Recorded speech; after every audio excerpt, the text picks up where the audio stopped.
गलातियों 6 अध्याय। एक दूसरे की सहायता करो। हे भाइयों, यदि कोई मनुष्य किसी अपराध में पकड़ा भी जाए तो तुम जो आत्मिक हो नम्रता के साथ ऐसे को संभालो और अपनी भी चौकसी रखो कि तुम भी परीक्षा में न पड़ो।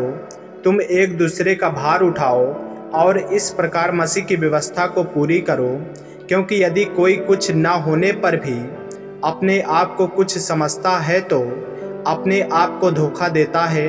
पर हर एक अपने ही काम को जांच ले और तब दूसरे के विषय में नहीं परंतु अपने ही विषय में उसको घमंड करने का अवसर होगा, क्योंकि हर एक व्यक्ति अपना ही बोझ उठाएगा। जो वचन की शिक्षा पाता है वह सब अच्छी वस्तुओं में सिखाने वाले को भागी करे। धोखा न खाओ, परमेश्वर ठट्ठों में नहीं उड़ाया जाता, क्योंकि मनुष्य जो कुछ बोता है वही काटेगा।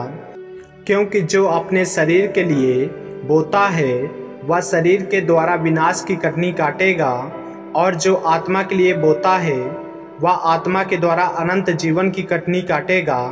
हम भले काम करने में साहस न छोड़ें, क्योंकि यदि हम ढीले न हों तो ठीक समय पर कटनी काटेंगे। इसलिए जहाँ तक अवसर मिले हम सबके साथ भलाई करें, विशेष करके विश्वासी भाइयों के साथ। अंतिम चेतावनी और अभिवादन। देखो, मैंने कैसे बड़े बड़े अक्षरों में तुमको अपने हाथ से लिखा है। जो लोग शारीरिक दिखावा चाहते हैं वे ही तुम्हारा खतना करवाने के लिए दबाव डालते हैं, केवल इसलिए कि वे मसीह के क्रूस के कारण सताए न जाएं। क्योंकि खतना कराने वाले स्वयं तो व्यवस्था पर नहीं चलते, पर तुम्हारा खतना इसलिए कराना चाहते हैं कि तुम्हारी शारीरिक दशा पर घमंड करें। पर ऐसा न हो कि मैं अन्य किसी बात का घमंड करूं, केवल हमारे प्रभु यीशु मसीह के क्रूस का, जिसके द्वारा संसार मेरी दृष्टि में और मैं संसार की दृष्टि में क्रूस पर चढ़ाया गया हूँ। क्योंकि न खतना और न खतना रहित कुछ है, परंतु नई सृष्टि।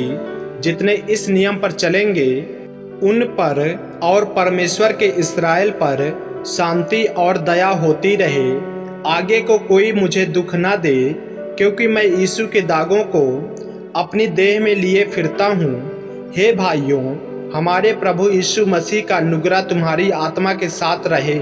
आमीन। मेरे प्रियो, यदि आप इस चैनल पर नए हैं, यदि आपने अभी तक हमारे चैनल को सब्सक्राइब नहीं किए हैं तो हमारे चैनल को सब्सक्राइब करें और बेल आइकन के बटन को दबाएं। और यदि आप हमारे फेसबुक पेज पर नए हैं तो हमारे पवित्र बाइबल को फॉलो करें, लाइक करें, ताकि परमेश्वर का वचन रोजाना आप तक पहुंच सके। जय मसीह की। प्रभु आपको आशीष दे।